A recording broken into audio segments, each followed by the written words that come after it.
Hello everyone, it's Monday at the Mystical Magical Mansion. Welcome. If this is the first time you're tuning into our channel, hello, my name is Kim. My husband Ryan and I bought this beautiful old mansion here in Omaha, Nebraska, built in 1910, and each week we share a little bit about our story, our neighborhood, all the projects we're doing in our home, as well as some history of the city of Omaha. And today I'm doing something a little bit different. I thought this would just be fun, and because I love October and Halloween so much, I thought I would start doing a little bit of preparation for the Halloween party we're planning to have. We love Halloween, we love decorations, and if you saw last week's episode, we started decorating the outside of the house. I'm going to give full credit to my husband. My husband did the decorating outside, and it looks really great. I love all of the kids that walk by and think it's just really exciting. So take a look at the outside decorations from last week's video if you kind of want to see what's going on. And today we're in a speakeasy. Yes, today we are downstairs in a dark, hidden away place that no one else knows about except you guys. I've brought you in. And because I am still kitchen free at this point, I've kind of created a little kitchen cooktop here. Got my old electric skillet and a recipe that I'm going to share with all of you. Normally I bake and cook and make a ton of food, and since I don't have an oven, I don't have a stove, I don't have the ability to do that. I could borrow someone else's. I thought today I would do something fun and just a little bit, something that you guys could all do too, without a ton of work, and you don't have to have a kitchen and a whole bunch of ingredients. So what I'm going to be doing today is sharing a recipe from Enchanted Living magazine. One of my favorite magazines, and if you don't subscribe to it, you need to. I first discovered it, I think, when my dear sweet love friend Veronica Varlow contributed in here, which she does a piece every month, I guess it comes quarterly. She does an article in here. I thought, well, I have to check it out. I have to know. And it used to be Fairy magazine, but now it's Enchanted Living. And I mean, is that what we're all aspiring to, is to live an enchanted life? I know I am. So I saw this recipe, and it's Autumnal Spirits. The person who created this is Ashley Nunez of Old Growth Alchemy. So we want to give her whole credit for this. This spirit, this brew that we're going to make, this little witch's brew, autumn concoction, has to sit for about 3 to 4 weeks. So we're just in time to get this going, and then hopefully by the time our Halloween party is in full swing, this will be ready to go. If not, if it's not quite where we want it to be, we can always use it for Thanksgiving. But I've got my Halloween witch apron on, and I've got my magazine, and we're gonna make some hooch. We're gonna make some hooch downstairs. Okay, so this recipe for this Autumnal Spirits, I thought, wow, this time of year, my whole childhood growing up, we used to go pick grapes out in western Nebraska, and my dad would make homemade wine. And sometimes it went well, sometimes it did not. But I was thinking, how many people make hooch in their basement or still are making wine? Because my husband started brewing beer again, and he has a craft beer making kit, and he had done that before and lost all of our equipment when our house flooded a couple of years ago. And so that's something he really enjoys, but he's making his own beer. And I thought, wow, okay, there were speakeasies, there were people bootlegging, there were people making legitimately beer brewing companies here in Omaha, and all of that happened right around the turn of the century. So whoever has lived in this home went through all of those different chapters of Omaha's history. So I thought, well, while I'm cooking and making my autumnal spirits, I'll share with you a little of the history that I discovered while doing this. There's so many books and articles and things written about the history of this city and Prohibition and organized crime and corruption and all kinds of things. It is so fascinating. So as we're doing all this, we're just going to pretend we're in the 1920s, we're in a speakeasy in my basement, and we're just going to cook a little, make our own little hooch that we're going to put away. So first of all, I gathered the ingredients, the ones that I do have in my house to make this recipe. It'll be close enough. So we need 2 tablespoons of spiced tea, so I'm going to use just a little bit of chai. 1 vanilla bean, got that. 1 pinch of saffron. I don't have any, we're skipping that. 3 dried figs split in half. I've got those. 3 apples, just the apple peels. A cup of honey, a cup of water, 2 tablespoons maple syrup, 3 sprigs of rosemary. I just happen to have some of that from my herb garden. 1.5 cups of brandy, 2 cups of vodka, and then after we've got all this that's steeped and sat for a few days, then we're gonna add some more spiced tea to this. So let's go ahead and get started with this recipe. So first I'm gonna put in my cup of water and 2 tablespoons of spiced tea. I'm gonna pour this tea into my measuring spoon just to see about how much tea is in 1 tea bag. So it's not quite, 1 tea bag is not quite a tablespoon. Okay, so 2 Prohibition. So I didn't know all that much about it. All I knew was that at one point in time, the entire United States passed the 18th Amendment, and that amendment said, you cannot drink alcohol, is what I thought. I was wrong. The law actually stated that you just could not make, you couldn't manufacture, transport, or sell alcohol that was more than 0.5% alcohol. So interesting, didn't know that. It was also still legal for religious ceremonies and for pharmaceutical use. So pharmacists could prescribe you alcohol during that time, and they actually made it legal and got around it, and with a lot of loopholes during that time by pharmacists sort of taking advantage of that and saying, oh, the Speakeasy is actually a pharmacy, so welcome to the pharmacy. Yeah, apparently pharmacies and pharmacy schools sprung up all over the place. Fascinating, did not know that. So the people who sort of saw this coming ahead of time were wealthy or already had, you know, wine and alcohol and liquor, sort of saw the writing on the wall because the women's temperance movement, the women's suffrage movement, and conservatism, especially here in Nebraska and the Midwest, like Iowa and Kansas, was in full motion. And they had tried to do this to get alcohol banned in the late 1800s, which I did not know. And if you look sort of back historically, the saloons, the brothels, all these places were places where men went, they spent all their money, and the women believed if they could keep their men out of the saloons and the brothels and stop spending all their money, that the ills of the family, the abuse, the neglect, the abandonment, all of those things would be better, and that the money that the men were spending in the bars and these things would then go to the family. They would be more responsible, they would buy better homes, the whole economy would bubble up better, and we would all be such a better society because alcohol would not be the scourge of the earth, right? And so they called it the noble experiment. And far from everyone's expectations, that was not the case. So anyway, around 1900, Omaha was known as the most evil city in the United States. I did not know that until this last week. There were brothels, there was crime, there were saloons, there was gambling, there was all these things, and all of these different, factions sort of really just not being all that nice here in Omaha, Nebraska. And a lot of money was coming in and a lot of immigrants coming here to work. And so it sounds like it's a very fascinating time. The people in Omaha that were in positions of political power and the higher ups were saying, no, we want Omaha to be known as like the Paris of the United States, which if any of you have been here, like that's sort of a stretch. I wish it was, I wish that were true, but that is not the case. So they had the World's Fair here in 1898, and they tried to make this a center of culture and arts and sophistication and really just change the whole reputation of the city. But there was organized crime and again, crazy people and follow the money who were promoting a life of crime and debauchery, if you will, and alcohol was a big part of that.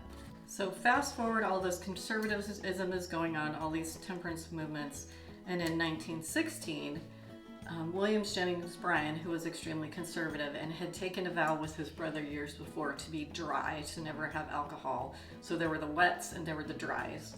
He was in a position of power and political you know, ladder climbing and all of that. And so in 1916, the general population voted that we should ban alcohol, alcohol sales, transport, and production in Nebraska. So then they had an even stronger argument because in 1917 we went into World War I. And so their argument was, we need the grain, we need the resources, we need all of these things to feed the soldiers, to create bread, and you know, all of these things that we need just to take care of our soldiers and the citizens here. We don't need all of that stuff being wasted on alcohol. And so 1917, alcohol is out. The other really interesting part of this story as we're going through this. Okay, so we need 3 apple peels, and I'm going to peel this and tell you what I've learned. Well, it's a little chalk and peel at the same time. So Omaha and Nebraska had a really big immigrant population. A lot of those were German immigrants, and one of those, actually several of them, learned beer making, beer brewing. And they had these new recipes for like lagers and different kinds of, you know, beers that tasted better. And at the same time, a lot of like technology was coming along, like pasteurization and cooling and all these different things that made it easier to make these good beers. So 3 breweries that were coming into, you know, a place of really big business in Omaha around that time, actually before that, before Prohibition, were the Storz, the Metz, and Krug, Frederick Krug. So Gottlieb Storz was a German immigrant. First, you know, family had come over from Germany, and he learned beer brewing, and then he ended up buying a brewery from someone else and then opened Storz Brewery here in Omaha when he was only 24. And so he was booming, like he was making lots of cash, and he was a really big employer here in Omaha, as were Frederick Krug and the Metz brothers brewers. So think about how much, you know, business is happening. They're making beer. It's not just hard alcohol. So people were, I think, a little less, you know, upset about it because it wasn't the hard alcohol, but still, I mean, you know, it's beer, it's alcohol. So lo and behold, these people are greatly, you know, successful, and they have these mansions, they have these big buildings, they have these things that they're doing. They're very progressive in the city and very powerful. On the other side, named Tom Dennison. Tom Dennison was like a syndicated mob boss, crime guy. Like he's big, and he pretty much rules the political system, the judges, the courts, all these things in Nebraska. So I'm sure they probably had to deal with him or work with him or rub elbows with him at least, if they weren't, you know, possibly doing business with him. I don't know. I didn't get to the bottom of all of that because I only had, you know, 99 hours of reading and going down this black hole. Okay, so Prohibition comes, and these guys are like, whoa, what are we gonna do? Because we make beer, and beer is now illegal. We can't do this. We can't sell it, we can't transport it, we can't provide it, right? Okay, here's the peelings of 3 apples popped in here. So I'm throwing that in as we're doing that. The Storz Brewing Company was, you know, really big. They had to lay off their staff, and so they were trying to look for other ways to do this. So if you think of a lot of the companies that were kind of switched things up during the pandemic, this actually made me think a lot about that. The Storz brewery started making ginger ale, and they started making something called near beer. And so that allowed them to stay alive and keep going. And so the Storz brewery and the Storz money, you know, continued to be viable. And the Storz mansion is actually just down the street from me. It's part of the Gold Coast neighborhood as well. And so the Storz mansion is a really beautiful property down in Farnham Street at about, what is it, 37th and Farnham? And I know they still have a lot of events and beautiful things, and this is the slowest pouring honey I've ever seen in my life.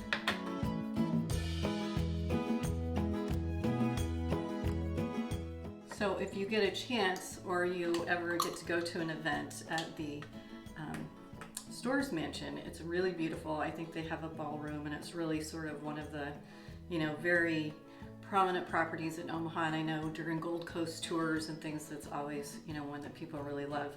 I don't know the people who own it or live in it now, but if any of you have a connection with them, I would love to go. First of all, see it in person, but second, I would love to get in there and let them do a little tour for the Mystical Magical Mansion show. I think that would be super fun. Okay, so Gottlieb Storz was the brewer who owns the Storz Brewery, He came out on the other side of Prohibition, which actually lasted for quite some time. It was like 1920 to 1933.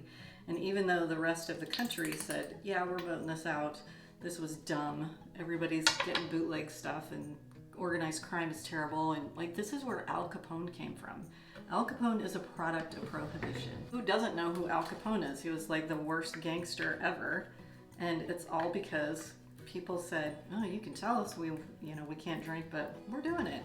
So I was looking and searching to see, is there a Metz mansion? And there was. It was at 3625 Dewey Street. And just about 5 years ago, it had been an apartment building. Unfortunately, it was not included in the Gold Coast neighborhood when they kind of delineated all the lines for the historic neighborhood. So it caught fire. It was an apartment complex. It caught fire. They were going to restore it. The person who owned it, fire was substantial and it was just too much and not a safe building. And so it was demolished and an apartment complex was put up, which just, it just hurts my heart to even say that. So the Metz mansion, gone. The Storz mansion is still there. The other one is the Krug mansion, and I could find a couple things on Pinterest that there was one. It was this beautiful 4-square, but I don't know where it is. So if anybody has any details or info on the Krug mansion here in Omaha, if it still exists, if it's still a thing, where it was, any details about it, I would love that. As I was trying to find all this information about Prohibition and what was going on and all of the, seedy underbelly of this, I came across this woman who was known as the Queen of Bootlegging here in Nebraska. And she didn't name herself that, actually, the press named her that. So the Queen of Bootlegging in Nebraska, there's books about her, there's articles written about her. You can actually find quite a bit of it. It was Louise Vinciquerra. So Louise Vinciquerra, I'm just fascinated by this woman. There's a book written by Kelsey Kinley about this woman, and it's called The Nebraska Bootlegger Queen. So she did quite a bit of research and a lot of storytelling around this woman, who was super fascinating. But she was an Italian immigrant. She was married at age 13, appalling, but they did that back then.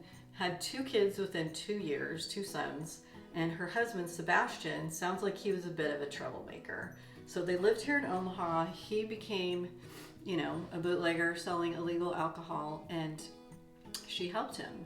And so when he got arrested, it was because they had put up flyers and business cards at the high schools, and they were really focused on underage drinking. And so he got arrested, and she called the press the next day and was dressed very unapologetically fancy. I mean, like, to the nines. This woman was flaunting all the money that they had made.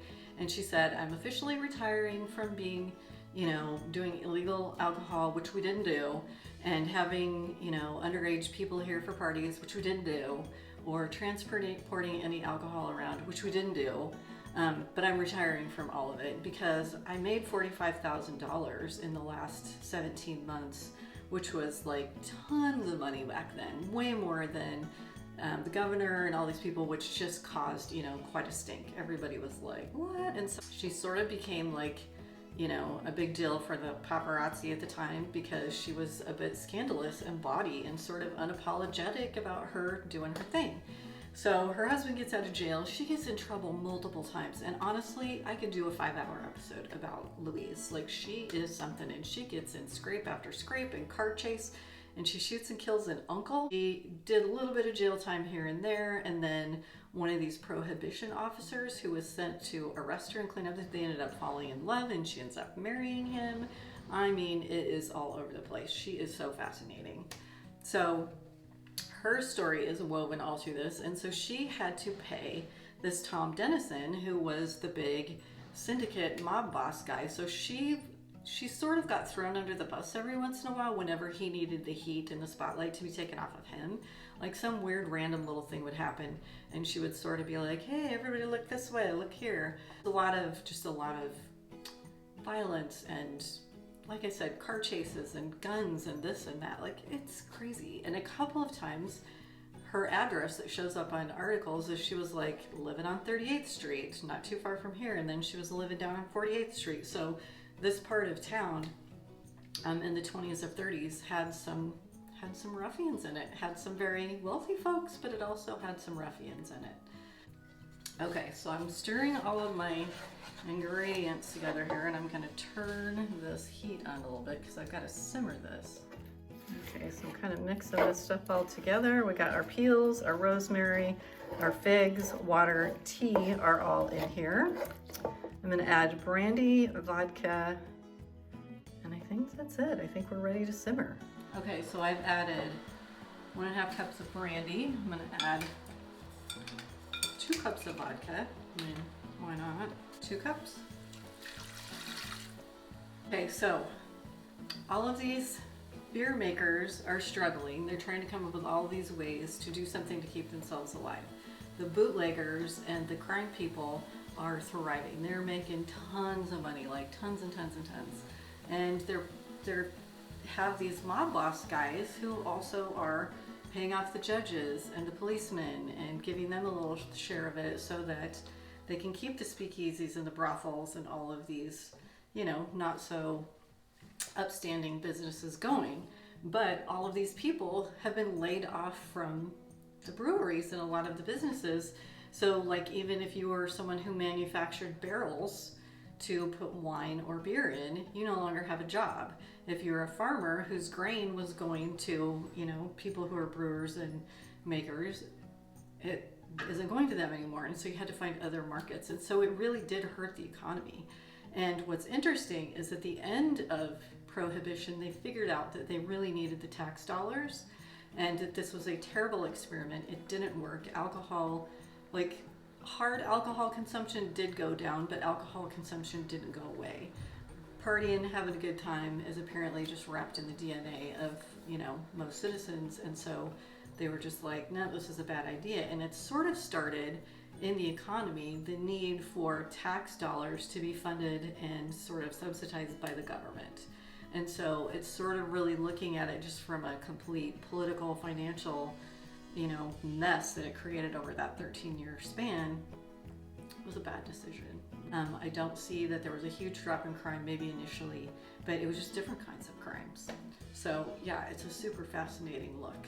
I love that so many of the things that I read about were like here in our neighborhood. They were really close. I love looking at, you know, the stories of Omaha and Nebraska history and seeing that it's not the squeaky clean, perfect little, very conservative state that I sort of believed it was and always has been. That's not the case. And the other thing that I thought was really, really super interesting about it was, like, Gottlieb Storz was German. He was a German American, very prominent person in Omaha. But then when World War I started, a lot of people were like, hey, you're German. Where do your loyalties lie? Germany or the United States? So this very anti-German sentiment came in, and, you know, people were really, really distrustful of them. And so if you were a person who was struggling and trying to keep people employed and trying to keep your business going, you know, you really had to struggle. And then you had these guys like Tom Dennison that were like, hey, I'm making millions over here, ha ha ha. So it was really just sort of a lot of different chess pieces moving. Super interesting, super, super interesting. So this has to simmer for 6 minutes. Then I'm gonna let that cool. I put it in a jar with the peelings and all this stuff for the next 3 days. Then I have to add a little bit more brewed tea and put it in a decanter. So I'm gonna strain that stuff out, put it in a decanter, and then put it in a dark, cool place for the next 3 to 4 weeks. So it will be here for Halloween.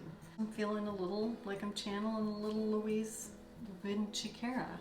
And I think I might have to do a whole episode just about her because, man, that girl was unapologetically fancy. She was a wild woman. She tried to change her ways and tried to sort of rebrand herself and ended up in and out of trouble with the law. And I think just her troubles followed her for quite some time. But her son, Sam, ended up becoming an Olympic boxer. And I think it was in 1936. He was in the Olympics as representing the United States. So fascinating, fascinating, fascinating. There's so much fascinating Omaha history. Okay, so as this is cooling, and I'm just gonna clean up this after here and maybe have a little cocktail in this super fancy, amazing little speakeasy that happens to exist in a very secret place.